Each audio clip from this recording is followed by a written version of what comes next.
J'ai eu un premier cancer du sein en 81, après la naissance de ma fille, avec une récidive 3 ans plus tard, au moment de la naissance de mon fils. Donc, bien évidemment, c'est un problème qui me touche de près. Et à cette occasion, d'ailleurs, j'avais à un moment accepté de témoigner, notamment de témoigner à la télévision, parce qu'il me semblait que, ayant vécu ce que j'avais vécu, ce témoignage pouvait être précieux pour d'autres femmes, surtout pour les mettre en garde et surtout pour les inciter à une grande prévention. C'est toujours difficile d'écrire un engagement personnel. Je dirais que, en fait, pour moi, c'est un véritable accomplissement de travailler à la Ligue nationale. D'abord, un choix effectivement de travailler dans le domaine associatif, mais plus particulièrement sur cette problématique-là. Alors c'est vrai que comme beaucoup de personnes, j'ai été confrontée dans les personnes très proches et de façon plus ou moins récente à la maladie cancéreuse et au décès dû au cancer. Mais c'est vrai que la Ligue en particulier, par sa position, par la diversité des actions qu'elle a, est véritablement un organisme dans lequel on sent parfaitement l'utilité qu'on a dans le travail qu'on fait. Donc moi je ne suis pas du monde médical, je ne travaille pas dans le domaine du soin, de la santé, je n'ai jamais travaillé là-dedans, mais même dans le domaine de la gestion du management, qui est mon domaine, c'est particulièrement agréable, c'est vrai, de pouvoir mettre ces fonctions-là au service d'une cause comme celle de la lutte contre le cancer. Tous les matins, on arrive au bureau et avec vraiment le plaisir d'accomplir une journée à faire quelque chose d'utile. Je suis bénévole à Vivre comme avant depuis 18 ans et j'en suis la présidente depuis 5 ans. J'ai eu moi-même un cancer du sein il y a 24 ans et ayant connu à cette époque Vivre comme avant, en ayant eu la visite d'une bénévole au moment de mon hospitalisation, je m'étais toujours dit qu'un jour, peut-être je pourrais à mon tour faire part de mon expérience, ou donner envie, ou plutôt aider des femmes qui seraient dans cette difficulté. Et petit à petit, j'ai commencé à devenir bénévole, et puis de fil en aiguille, j'ai acquis un peu d'expérience, et puis mon activité professionnelle s'estompant, je pouvais donner un peu plus de mon temps à l'association et prendre quelques responsabilités. Je suis impliquée dans cette association depuis 6 ans ou 7 ans maintenant je pense qu'il est très important que toutes les femmes soient impliquées dans la lutte contre le cancer du sein qui commence par le dépistage. L'engagement contre le cancer, c'est l'engagement plus généralement. Ce qui m'intéresse, c'est effectivement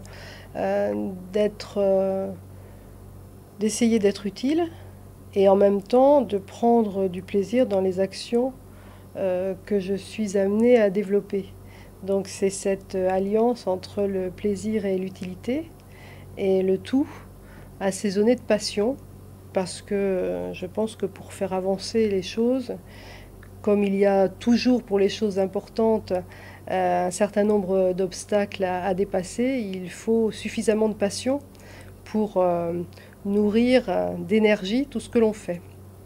Donc en ce qui concerne la lutte contre le cancer, la prévention, le cancer du sein, c'est effectivement ce qui m'a guidée dans ce pilotage du plan cancer qui m'avait été confié et qui m'a été confié et que j'ai eu l'honneur, le plaisir donc de réaliser pendant 2 ans, 3 ans, presque 3 ans, avant de passer le relais. J'ai été très touchée l'année dernière quand l'équipe d'Estée Lauder m'a parlé de ce mois d'octobre qui était un mois d'octobre rose et qui, dans beaucoup de pays du monde, reflétait l'engagement de la maison Lauder pour la prévention du cancer du sein. Et c'est vrai qu'on a voulu l'année dernière faire un numéro entièrement rose pour voilà, toucher le plus grand nombre de personnes sur ce problème. Il faut savoir que nous avons la chance de tirer à 4 millions d'exemplaires, d'être lus par plus de 10 millions de personnes. Et c'est vrai que c'était un bon moyen de pouvoir concerner un maximum de femmes, d'hommes éventuellement aussi, qui peuvent en parler à leurs femmes, en tous les cas de femmes. Ça, c'était l'engagement de l'année dernière. Nous allons continuer cette année. En tant que journaliste, je suis toujours sidérée par les chiffres concernant le cancer du sein. Quand j'ai commencé le journalisme médical, on disait qu'une femme sur 12 étaient concernés auraient un jour ou avaient eu un jour le cancer du sein. Après, on a dit une femme sur 10. Et aujourd'hui, en 2006, on nous dit une femme sur 8 a eu, aura ou a actuellement un cancer du sein. Une femme sur 8, c'est sidérant. Je pense que c'est un engagement fort. C'est au fil des années, cet engagement était important dans ma discipline, et au fil des années, après avoir rencontré des patientes, avoir des amis qui ont été traités ici, je me suis dit qu'il y avait un hiatus entre finalement le corps soignant et surtout le corps médical, pour être tout à fait honnête, et le besoin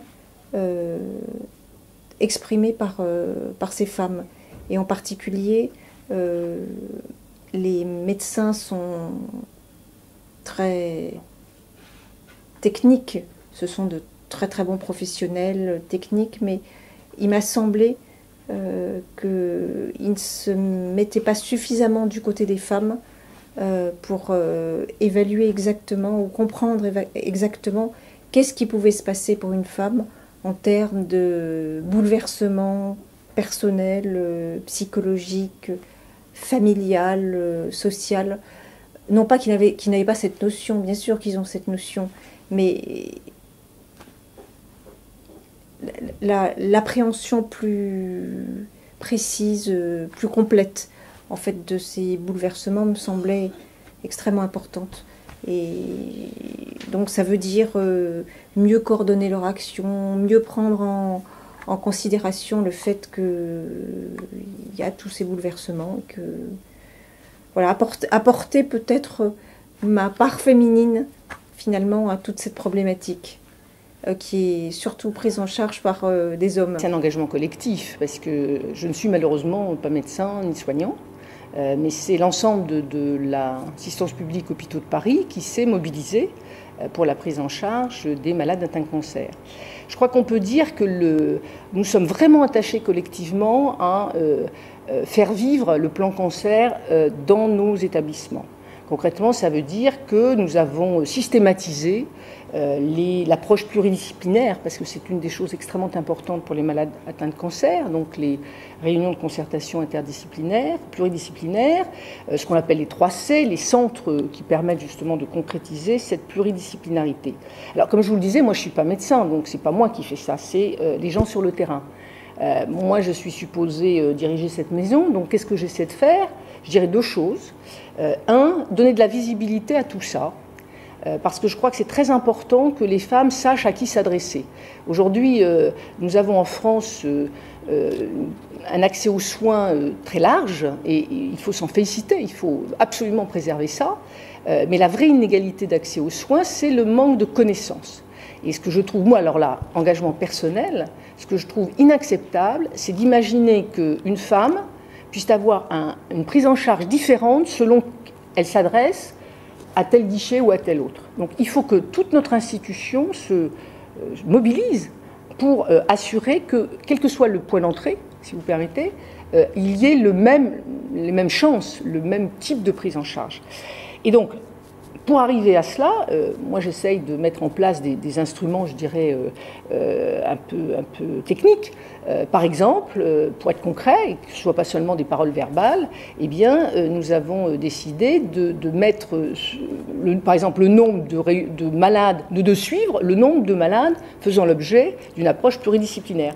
On se donne comme objectif que 100% y soient, on suit ça, et donc on met toute la maison, je dirais, en tension et en progrès sur cette affaire-là.